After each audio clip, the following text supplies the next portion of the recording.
Hi, I'm Tim Naftali. I'm director of the Richard Nixon Presidential Library and Museum in Yorba Linda, California. I have the honor and privilege today to be interviewing William Timmons for the Nixon Oral History Program. We're in Washington, D.C., and it's March 27th, 2009. Mr. Timmons, thank you for joining us today. Thank you for having me. Let's start by, let me ask you, when did you meet Richard Nixon?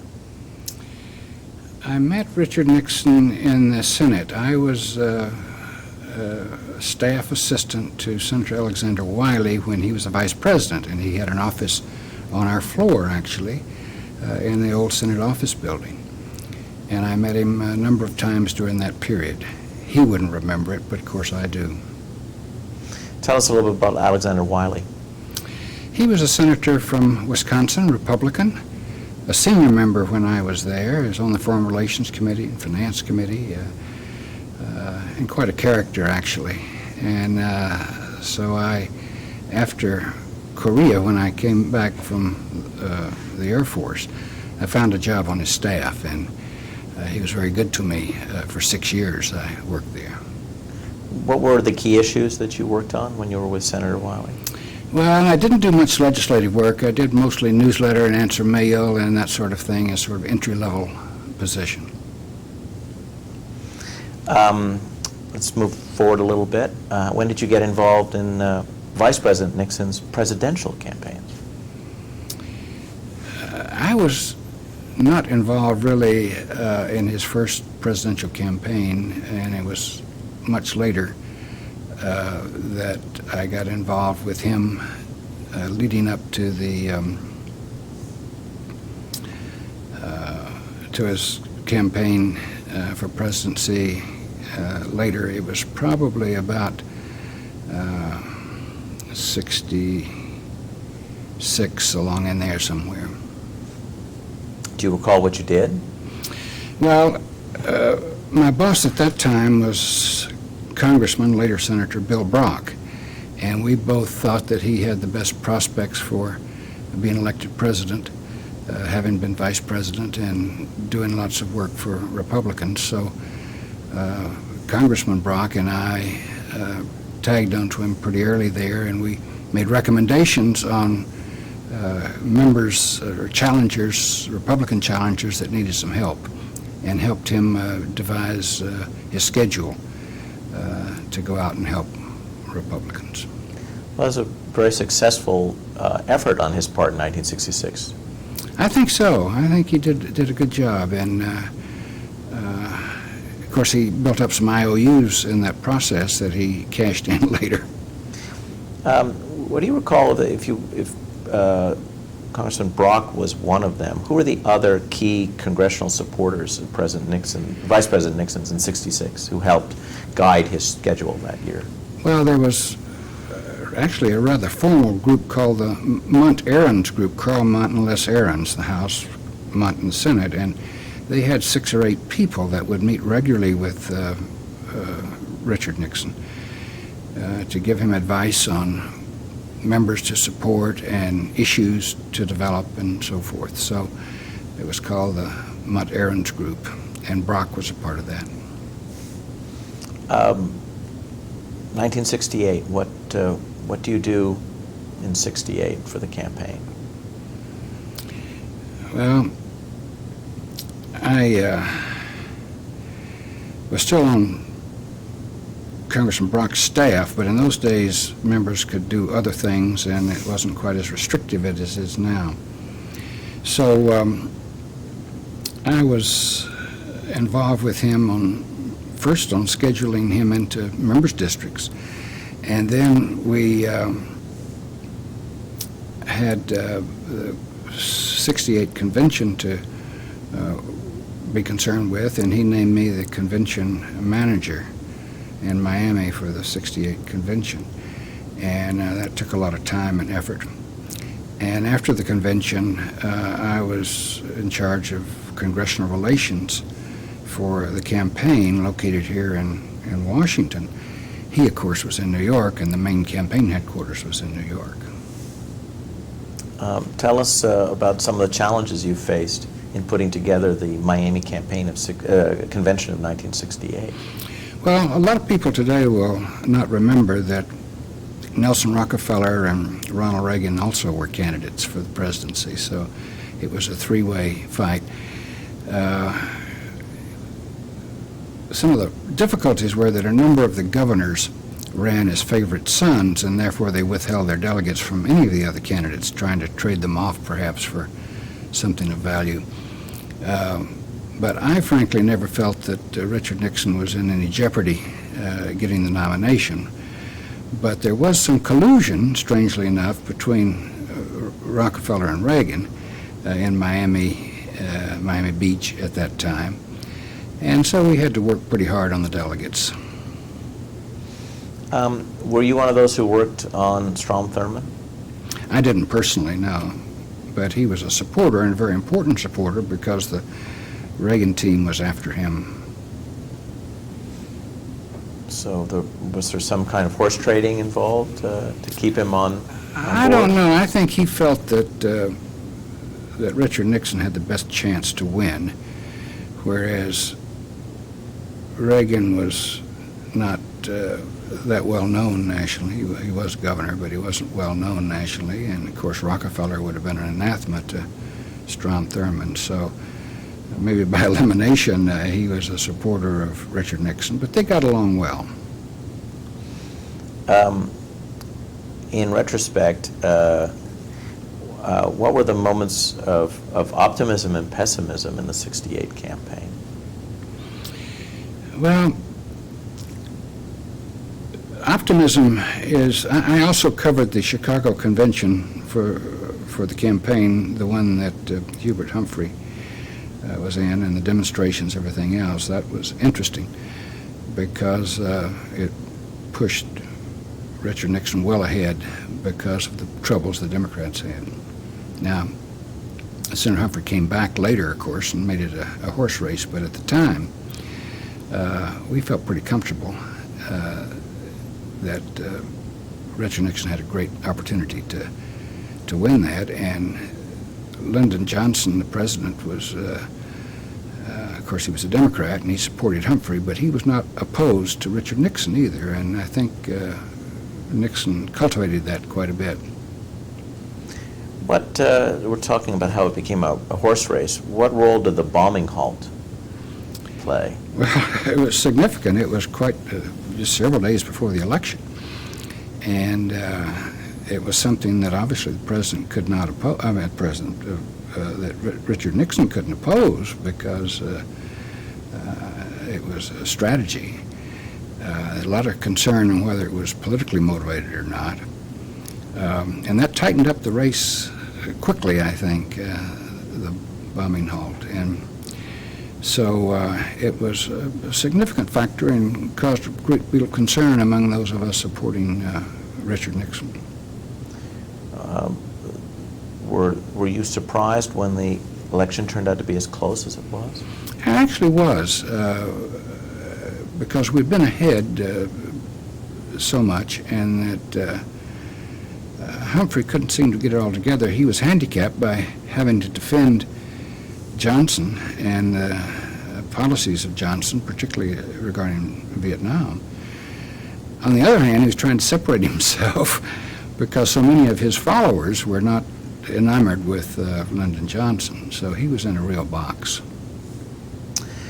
President Richard Nixon is elected president. He's president-elect. Please tell us about what you recall of the transition and the role you played. Well, Bryce Harlow, who was close to President Nixon and, of course, Dwight Eisenhower before, called me from the Pierre Hotel and said that President-elect wanted me to join the staff, and he hopes that I could do it, and I told him I would check and see. It was a great honor. And I working for Congressman Bill Brock at that time, and we checked that. I checked my wife, what she thought about it, and I think we all agreed it was a great opportunity to join a new administration, in particular since we had worked for Richard Nixon during the campaign. So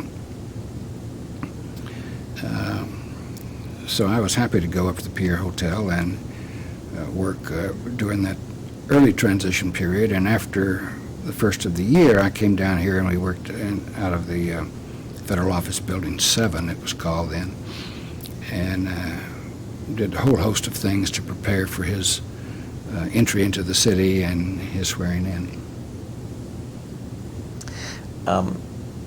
Tell us about how Mr. Harlow built his congressional relations staff.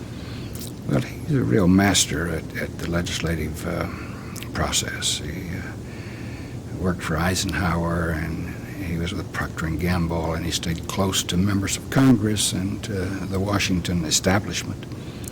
He was smart, articulate, just a great mentor to me. And so I was very pleased to have an opportunity to work with him. He was the assistant to the president, and I was one of 2 deputies. My responsibilities in the first year was for the House of Representatives. And an old friend of Bryce Harlow's, a fellow named Ken Ballou, was recruited to run the Senate operation.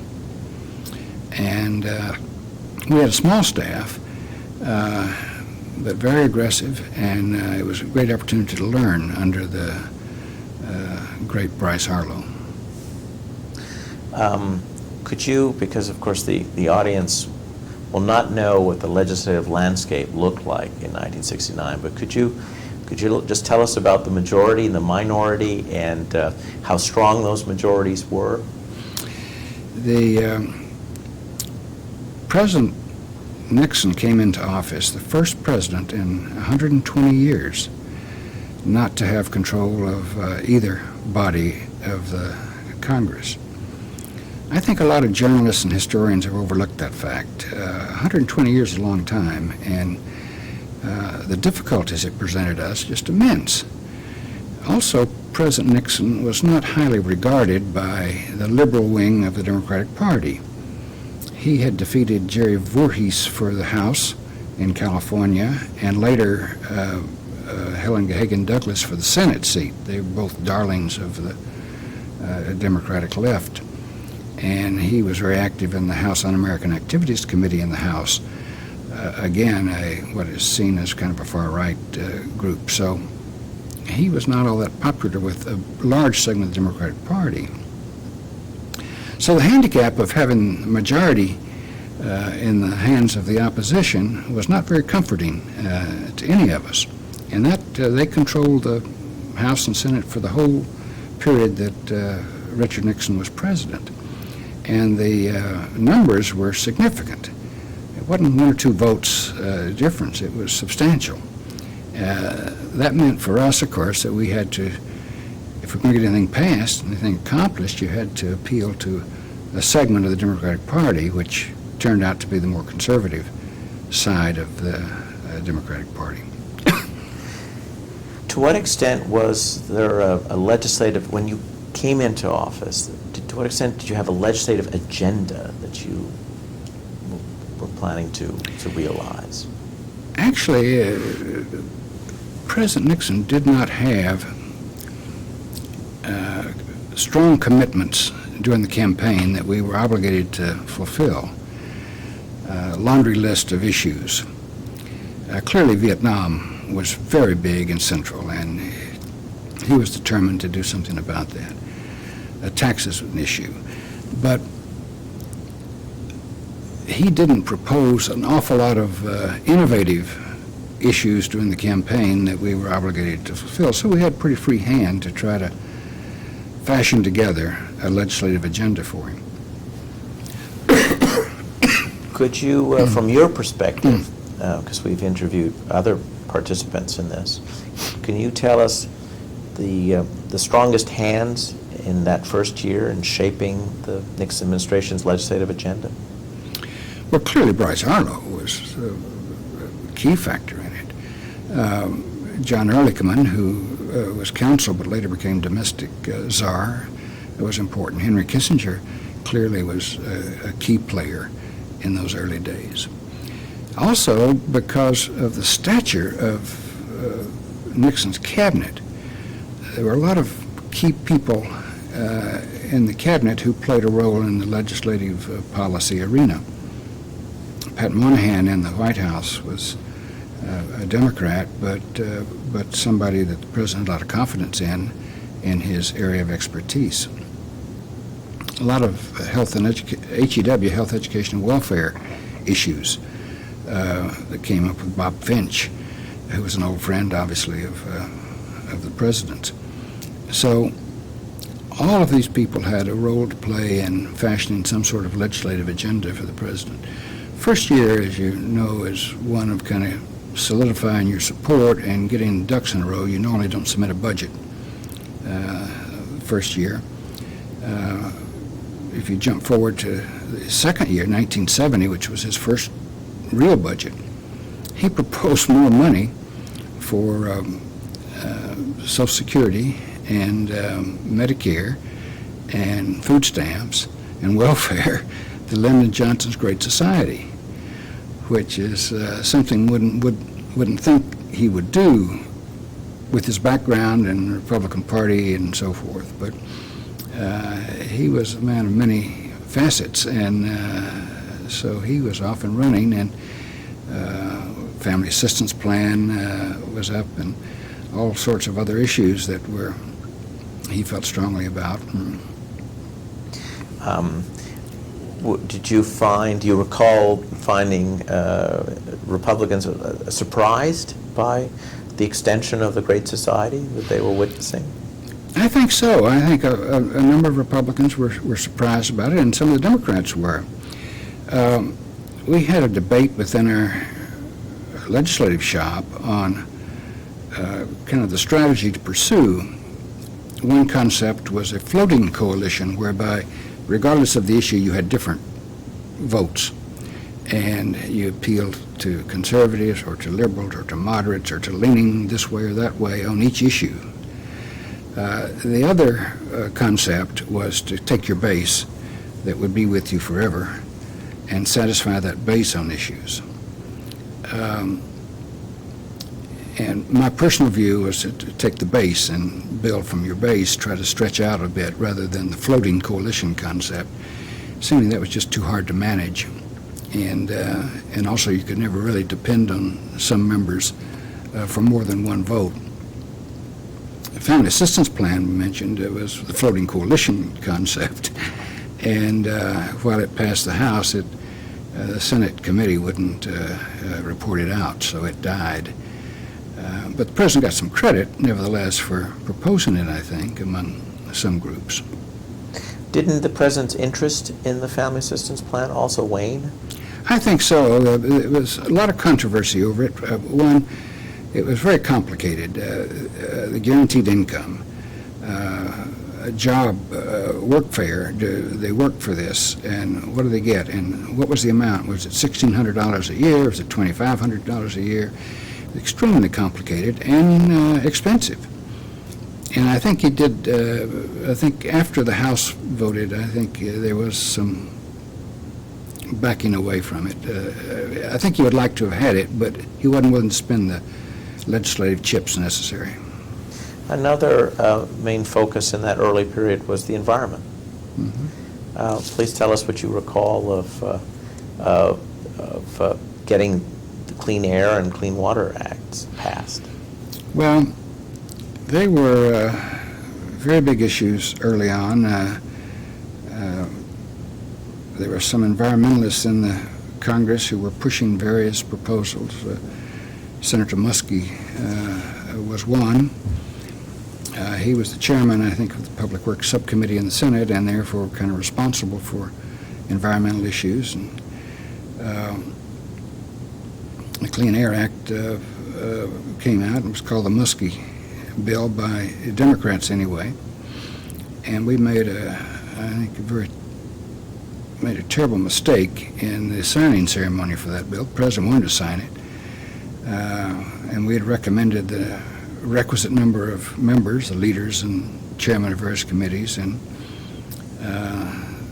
Senator Muskie obviously was one, but he was taken off the list, and I appealed that, not because I felt that Muskie was deserving of anything extraordinary, but that it was a breach of Senate protocol not to have the sponsor of the bill at a signing ceremony, and it would hurt us with other rank-and-file members. But the president held forth, and I think part of the problem was that they saw Muskie as a contender for the presidency, and it felt awkward there, praising Muskie and handing him a signing pin at a ceremony. So he didn't come, and indeed it hurt us some, I think, with not so much with him necessarily as other members who thought it was really petty not to have him there. Let me ask you about a foreign policy legislative challenge, the ABM treaty. Well, that was a biggie.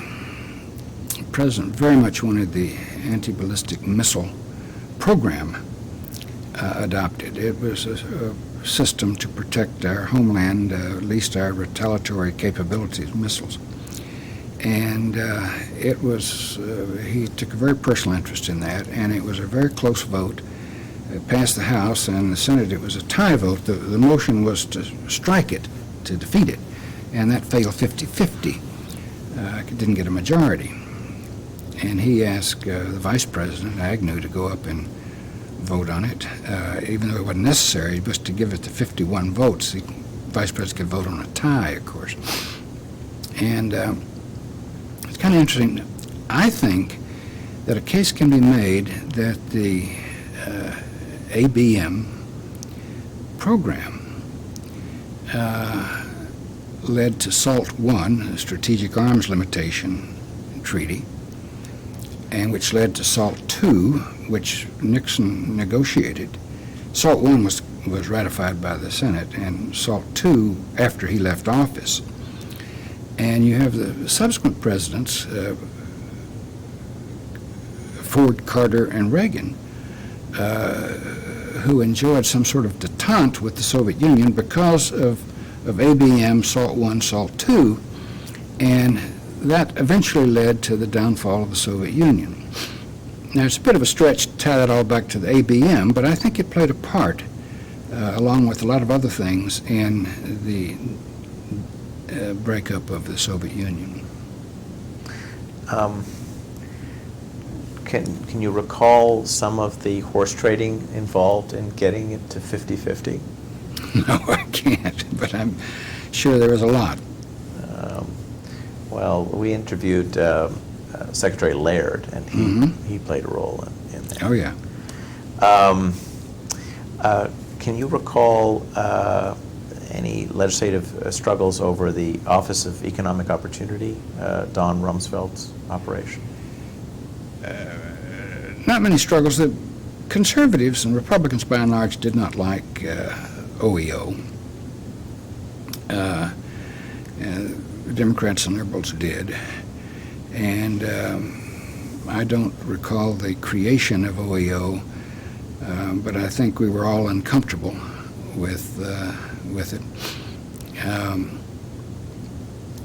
And so you get not only the authorization, but then the appropriation for the various programs under OEO. And I don't recall the specifics of the creation of the agency. Well, it was created before Johnson, yeah. But it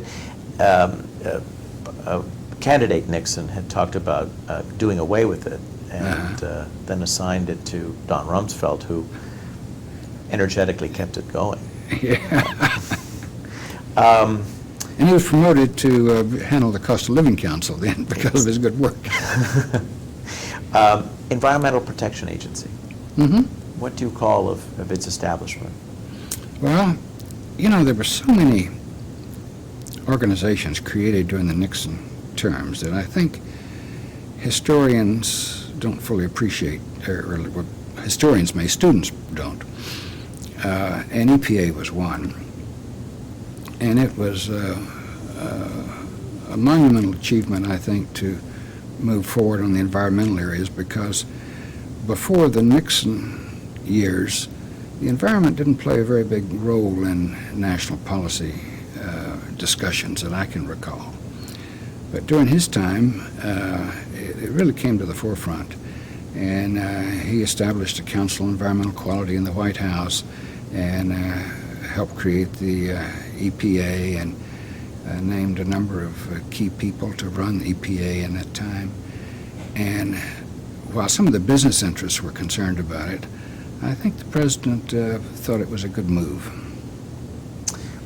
In '69, the administration has a tough national security challenge, which is whether or not to accept nuclear weapons for Israel.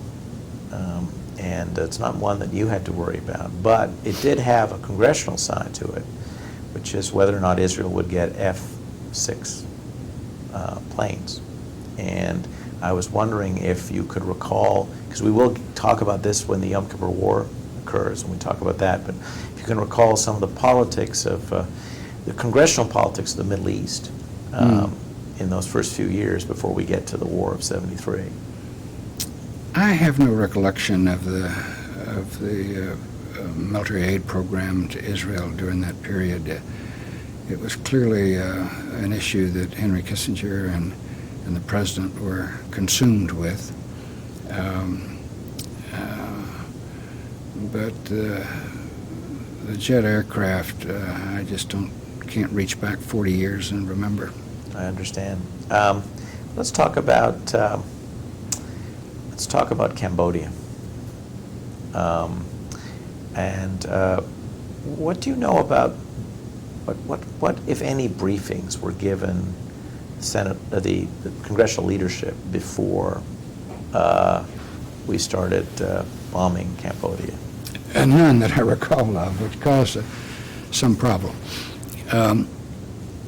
The irony of this is that President Nixon during the campaign talked about he wanted to end the war with honor in Vietnam, and indeed in '69, his first year, he cut back ground troops, I think 30%, and the second year he cut back the remaining troops 50%. The third year, by August, they were all out of there except maybe a few advisors, so he did in fact reduce the cutback on U.S. ground forces. Cambodia, because the North Vietnamese continued to use Laos and Cambodia as trailways to bring in troops and supplies. Even though peace talks were ongoing, he did order the bombing in Cambodia, and there was no, that I can recall, consultations with the Congress, and of course they got very upset over it. And you had a number of in the war amendments and bills and resolutions for all of Indochina, which went beyond Vietnam and tried to cut off bombing in Cambodia. He was trying to stop the interdiction, of course, of communists into South Vietnam. I think there were probably 80 roll call votes over his time on Vietnam and Indochina. There seemed to always be a Mansfield amendment or a Cooper Church amendment or something bouncing around to restrict his ability to end the war in the way he wanted to end it. And Cambodia really lit the fire again because we were pulling out, and here all of a sudden, but you see, he felt that the North Vietnamese were not honoring their agreements in Paris to have a peaceful solution to South Vietnam. Again, for the students that... 1 minute. Thank you. Why don't we change tapes then, please?